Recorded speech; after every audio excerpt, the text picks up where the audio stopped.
High, আমি শর্টসে post করেছিলাম এই রেসিপিটা, ভীষণভাবে সাড়া পেয়েছি। তোমরা অনেকেই আমাকে রিকোয়েস্ট করেছো হোয়াটসঅ্যাপে এটা কি বানানো হয়েছে বা কিছু। তো আমি ওখানে যা শর্টসের মাধ্যমে দিয়েছি খুব স্পিডে। এটা দেখো, আমি সমপরিমাণ আটা ময়দা নিয়ে পরিমাণ মতো লবণ দিয়ে, আর ওর সাথে একটু আমি চিনিও দিয়েছি, অ্যাড করেছি।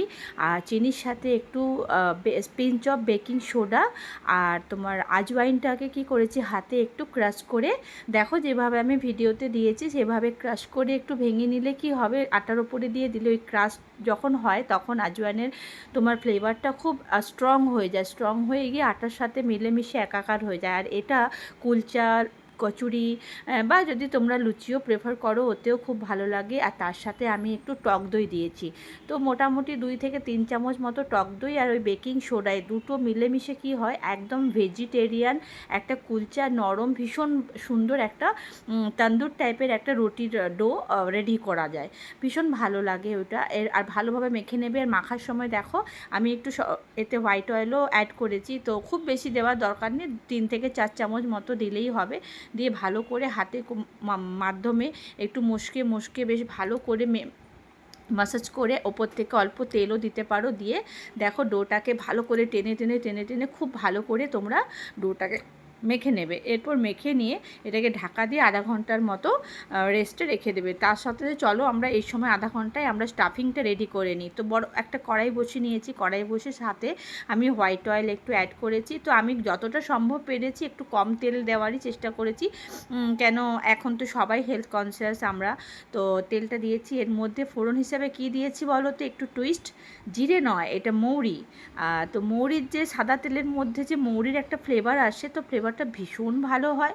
তো এর সাথে যখনই ওটা ক্র্যাকল হয়ে যাবে তার সাথে একটু গাজর, একটু পনিরটাকে ক্রাশ করে নিয়েছি, আর ক্যাপসিকাম আর গ্রিন চিলি, বাস এইটুকু জিনিস দিলেই আমাদের স্টাফিং রেডি।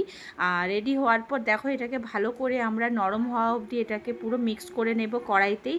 এরপর যখন জল বেরিয়ে যাবে তারপর আমরা লবণটা দেব। আগে লবণ দিলে কি হবে, এর থেকে অনেক জল বেরিয়ে ব্যাপারটা একটু নরম হয়ে যাবে, তখন বেলতে আমাদের অসুবিধা হয়ে যাবে। সেই জন্য আমি একটু নাড়াচাড়া করার অনেকটা ক্ষণ পরে আমি লবণটা অ্যাড করেছি। এরপরে একটু চিনিও অ্যাড করেছি।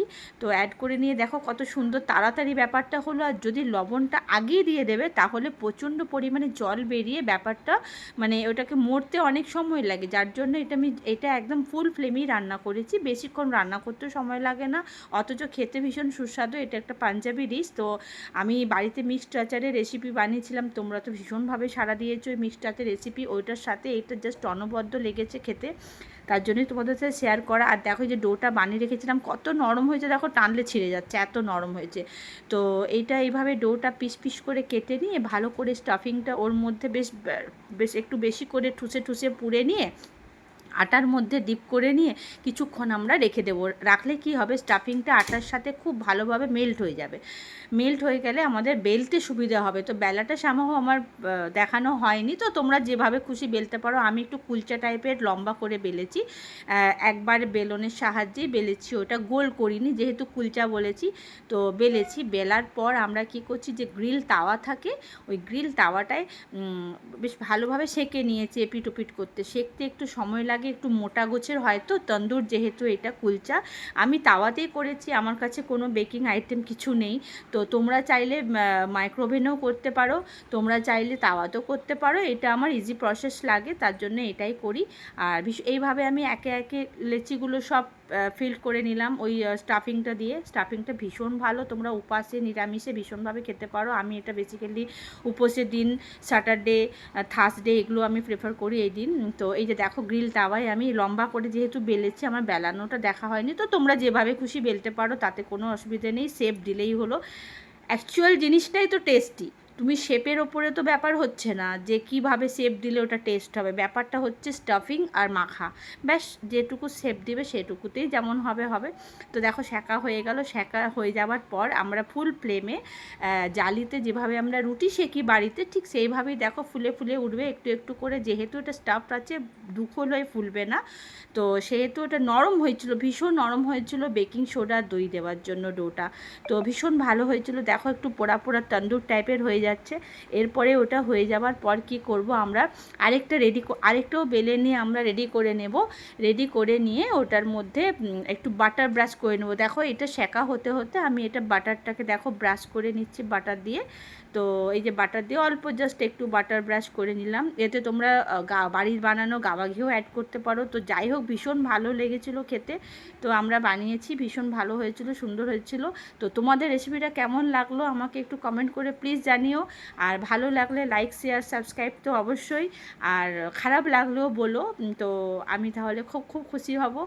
তোমরা আমার সাথে এতদিন পরেও যে আছো, ভীষণ ভালো লেগেছে। আমার রেসিপি দিতে একটু লেট হয়ে যায়, তো তার জন্য কিছু করার নেই।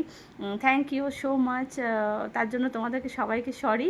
তো কেমন লাগলো এই কম্বিনেশনটা আমাকে প্লিজ কমেন্টসে জানিও।